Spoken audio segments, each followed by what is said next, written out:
God's call and promise to Abram in Genesis 12 initiates a major new movement in the story of Genesis. This is the first of 3 divine speeches in which a patriarch is given travel arrangements and promises of blessing.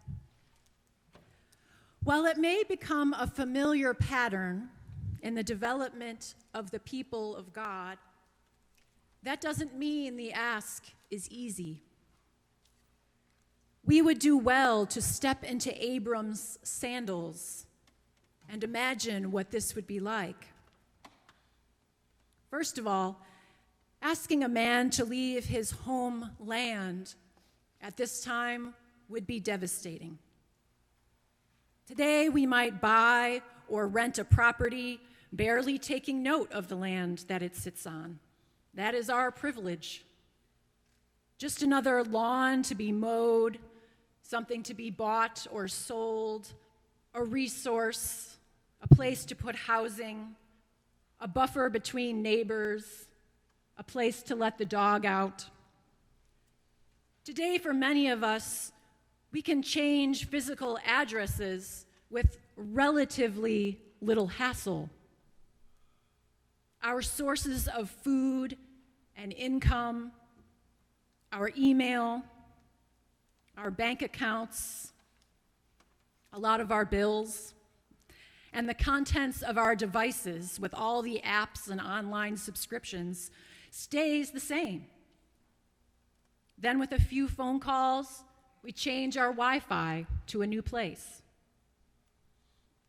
While moving is always stressful, for many of us, it's not a turning back on our livelihood or our identity. Not so for Abram. People in Abram's day thought of land more like the way indigenous tribal people think of land, as one to be in relationship with, as part of the family, as part of one's own communal and personal identity. Asking Abram to take this journey alone without his full kin, without his clan. Okay, so he gets to take Lot, but that is really not much help. He's really kind of a bad consolation prize. So anyway, this is risky at best.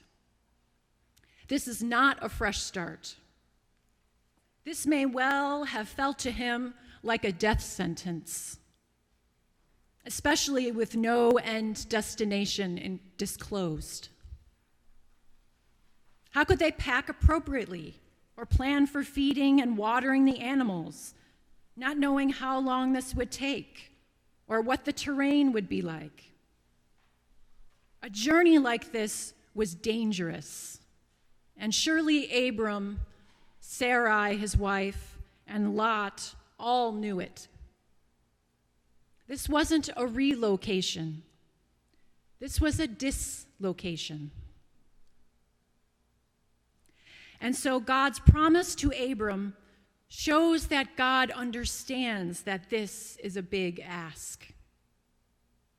A trip like Abram's causes 3 things in his world.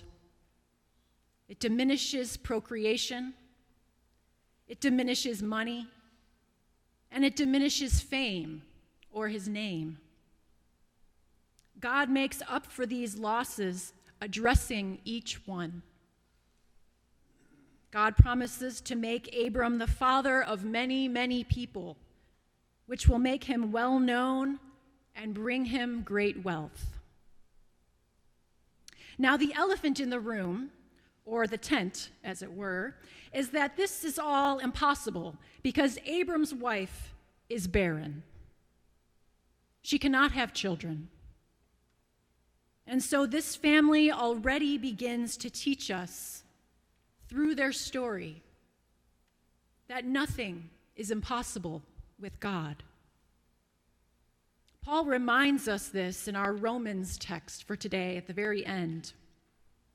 Abram believed in our God, who gives life to the dead and calls into existence the things that do not exist. What else do we learn about God in this short story? As a reader, we encounter God in a brand new way. For the first time in Genesis, we see God as reaching out and wanting to be in a new kind of relationship with Abram and with all of humanity. Consider what God could have done. God could have forced Abram to leave in any number of ways. God could have pushed Abram out with natural disasters like fire or flood or famine. God could have threatened to strike Abram down dead if he didn't go along with the plan. But God wants Abram to be a friend of God. God wants Abram to learn to trust God and to learn to love God as God reveals God's self to Abram. God wants to collaborate and build something with Abram. God knows this will take time, and during that time, God will bless Abram again and again and again.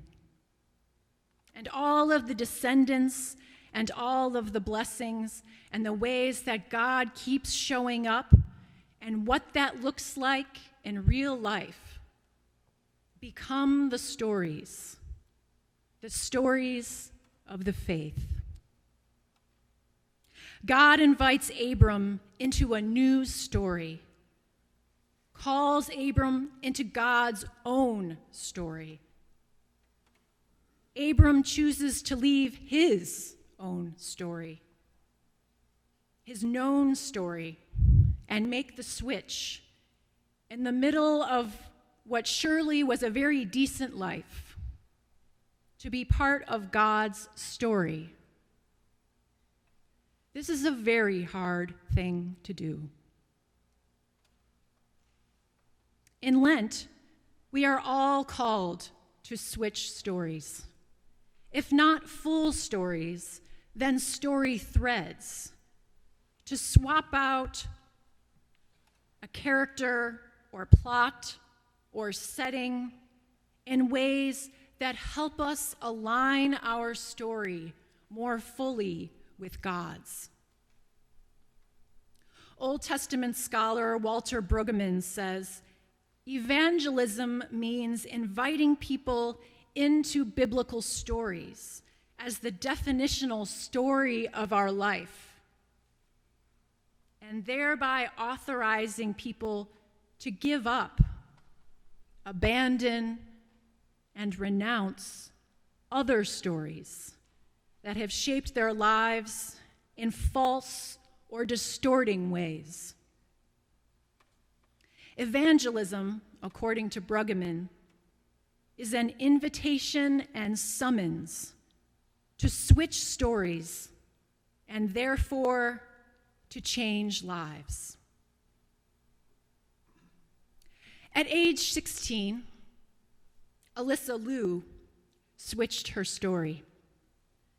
She started ice skating at age 5, and by age 13 became the youngest U.S. national champion ever. At age 14, she was the first American female of any age to land a quadruple jump. But after the 2022 Beijing Olympics, she walked away from the sport. After retiring, she spent time with friends, hiked to the Mount Everest base camp, and attended UCLA. Once, after experiencing the exhilaration of downhill skiing, she realized that she missed skating.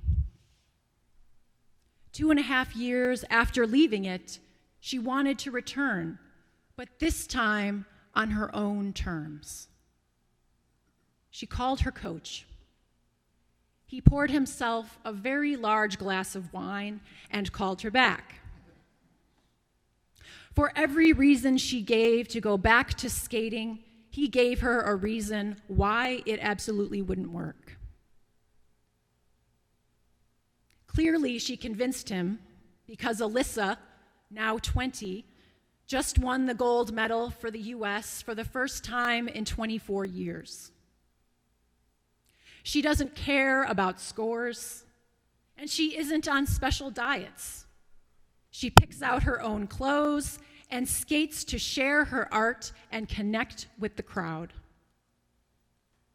And every year she adds a ring of platinum hair dye to the top of her head and lets it grow out, like rings of a tree. The effect is like a raccoon's tail. This is the Alyssa that returned to the ice. Everything about her gold-winning skate exuded a fearless joy and unwavering confidence. In a gold dress that matched her hair, she smiled with deep sincerity and gratitude through the whole thing. She said later she didn't want it to be over. She switched her story and found herself. Now, there's an interesting parallel here to the Abram story. In Hebrew, Genesis 12, verse 1 says, Vayomer Adonai al Abram lech lecha. The Lord said to Abram, lech lecha. The literal translation is go to yourself. Go to yourself. And isn't that how it is?